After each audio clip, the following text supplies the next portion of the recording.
Silver just erased a slam attempt and ripped past $88. Gold is sitting around $5,200, up roughly $140 in a single session. That alone is wild. But there's one line in the COMEX data I read today that made me stop, reread it 3 times, and then rethink how fast this move could get violent. It's not the price, it's not the chart. It's a single number that tells you whether the squeeze is a meme or already in motion. RateScope here. In a minute, I'll show you that number. And once you see it in context, you'll understand why I think $100 silver isn't some distant dream anymore. It's a live risk to anyone on the wrong side of this market.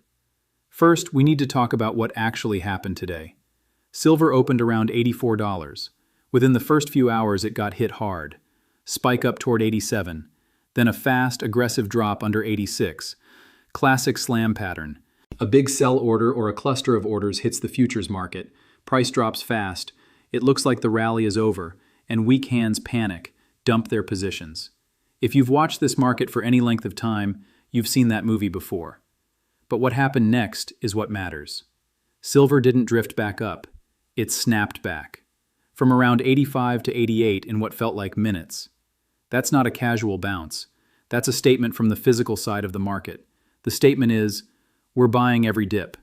You can push price down for a moment, but you can't keep it there. Every time the paper market tries to stuff silver, somebody with real money, who wants real metal, steps in and erases the move. And they're stepping in faster and bigger than they used to. Don't just look at the candles. Look at how quickly the damage is repaired. That's the first clue that the balance of power is shifting.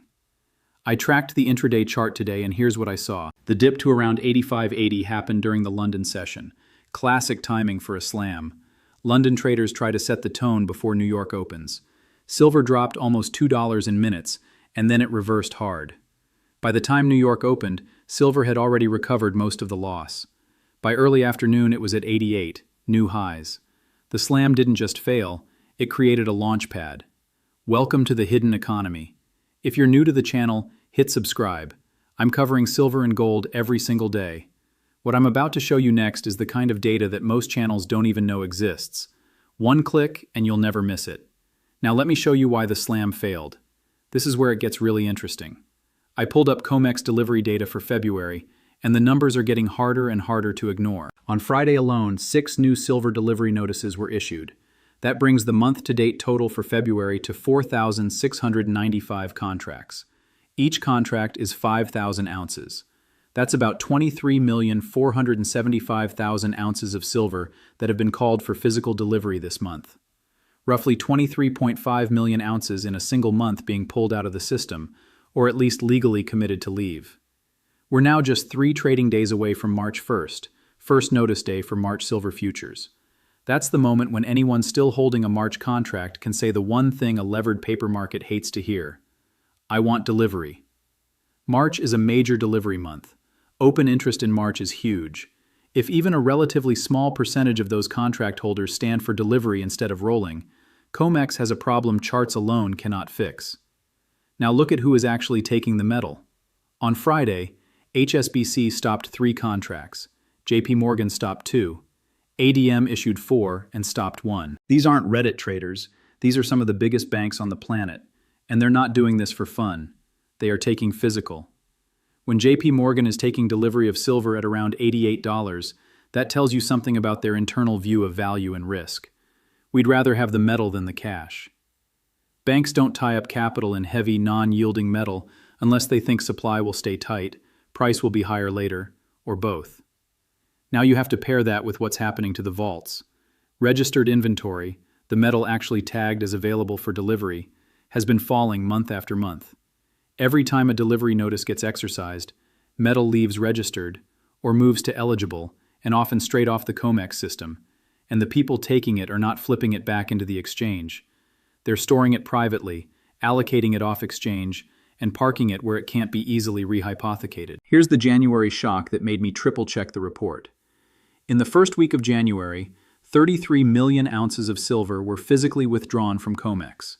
In just 7 days. That was about 26% of registered inventory gone in a week. And the wild part? JP Morgan issued 99% of the delivery notices during that period, about 8.1 million ounces through 1,600 contracts. The bank that silver people love to accuse of manipulation is also the bank that quietly walked away with 8 million ounces in 1 week. If you think they don't understand what that metal is worth, you're underestimating them. So the picture looks like this. February, around 23.5 million ounces demanded. March, major delivery month looming. Registered, a small fraction of total open interest. January, 33 million ounces out in a week, 26% of registered, led by one megabank. That's not, maybe someday there'll be a squeeze. That's pressure building now. When that kind of structural mismatch finally snaps, price doesn't politely drift higher. It lurches.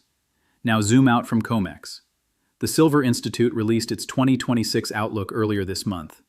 One line deserves your full attention.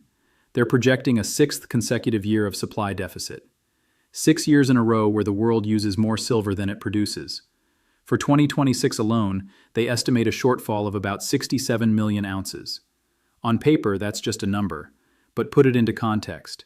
67 million ounces is almost the entire annual output of Mexico, the world's biggest silver miner. It's like saying, we need another Mexico this year, and we don't have one. So where does that silver come from? Not from new megamines. Those take 7 to 10 years to bring online. Not from some magical substitution. At scale, there's no ready replacement for silver in solar, electronics, and many industrial uses. Not from a recycling boom big enough to fill a 67 million ounce gap while demand is rising. The answer is inventories, vaults, the same pools backing leveraged paper claims. And big industrials know it. Earlier this year, Samsung, one of the biggest electronics companies on Earth, signed a deal with a Canadian miner to lock up 100% of a mine's silver output for 2 years. Not, we'll buy some if we feel like it. Not, we'll shop spot when we need metal. They bought the whole thing. Inside that boardroom, someone effectively said, we cannot trust the normal market to deliver the silver we need. We're going straight to the source. When companies at Samsung's scale are bypassing COMEX and London to lock in mine output directly, that's not a meme. That's a scarcity play. So now we have 6 straight years of deficits, a 67 million ounce shortfall this year alone, vaults draining, banks taking physical, corporations locking up mines. Now ask yourself, is $88 really too high? Or is it still cheap relative to the structural problem? We also need to talk about the trade war side, because that's what's feeding gold, and by extension silver's upside. Trump went on social media and dropped what can only be described as a rage post.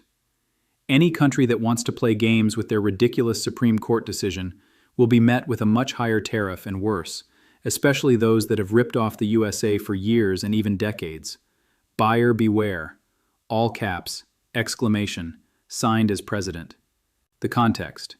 The European Parliament announced they are freezing ratification of the Turnberry Agreement, the trade deal that was supposed to standardize tariffs around 15% for most EU exports to the US. The Trade Committee was supposed to vote tomorrow. Instead, they held an emergency meeting. Outcome: suspend everything until there's legal clarity from Washington. The Trade Committee chairman called it pure customs chaos from the US side. The lead negotiator said they had no other option but to delay. This is the second freeze. Once over Greenland talk, now over the Supreme Court ruling and tariff chaos. 2 freezes in 2 months for the largest trade relationship on the planet. That is not stability. That's instability at the core of the system. And the top-level US response is not, we'll sort this out. It's essentially, higher tariffs and worse. If you're in a European Central Bank or Finance Ministry, what's your read? The rules are not stable. Legal frameworks can vanish in one ruling. Trade deals can stall twice in weeks. The tone from the White House is escalation, not de-escalation. When the rules of global trade start looking this fragile, there's one kind of asset that doesn't depend on those rules: physical monetary metals. That's why gold ripped 2.7% today, jumping around $140 into the 5,200 zone. And here's the part too many people ignore. Every stress that pushes gold up tends to push silver up faster when the gold-silver ratio is already compressing. Right now, that ratio is around 59. A few weeks ago, it was 65. That's a big move for such a short period. It means silver is rising faster than gold on a percentage basis. The market is slowly repricing silver relative to gold. Now run a simple scenario. If gold goes to 5,500 this cycle, which even mainstream houses like Goldman see as plausible, and the ratio compresses to 40, still historically normal, 5,500 divided 40 equals $137.50 silver. If the ratio compresses to 35, 5,500 divided 35, approximal $157 silver. I'm not saying those targets hit next week, but in that framework, $100 is not some crazy moonshot. It's simply an intermediate step on the way to a new equilibrium. There are risks you need to understand. First, macro de-escalation. If there's a surprise Iran deal, if the trade war truly cools off, if Section 122 is extended cleanly, gold and silver could easily pull back 5 to 8%. Some fear premium would come off. That would likely be a dip, not a new bear market, as long as deficits, debt, and structural supply issues remain what they are. Second, COMEX rule changes. They can hike margin requirements, make it more expensive to stay long, expand the scope for cash settlement instead of metal. They did exactly that in January. Silver pulled back, sure, but the structural picture didn't change. The deficit didn't vanish. Samsung didn't cancel its mine deal. The 6-year shortfall didn't magically fill. Rule changes are band-aids. They reduce pressure for a little while. They don't create new silver. And every time a band-aid is used, trust in the paper side of the market erodes a bit more. Every week I sit down inside RateScope and go through COMEX reports, delivery and vault data, central bank footprints, corporate supply deals, trade and legal shocks, geopolitical moves. And every single week, the case for gold and silver gets stronger, not weaker. The debt is bigger. The deficits are wider. The geopolitical situation is more dangerous. The physical markets are tighter. 4 months ago, silver in the 30s. Now it's near 88. Gold under 3,000. Now over 5,200. They don't look cheap on an absolute chart. But compare them to debt levels, fiscal paths, the size of unbacked paper claims. They're not high. They're catching up. Right now you have silver at 88, COMEX delivering 23.5 million ounces in a month, January's 33 million ounce drawdown, 26% of registered, led by JP Morgan. A projected 67 million ounce deficit this year alone, 6 years of structural deficits, Samsung locking up entire mine output, the EU freezing a major trade deal, twice, the US president escalating in public, gold ripping on chaos, the gold-silver ratio compressing from 65 to 59 in weeks. Ask yourself honestly, when in the last 50 years have you seen all of these things aligned at once?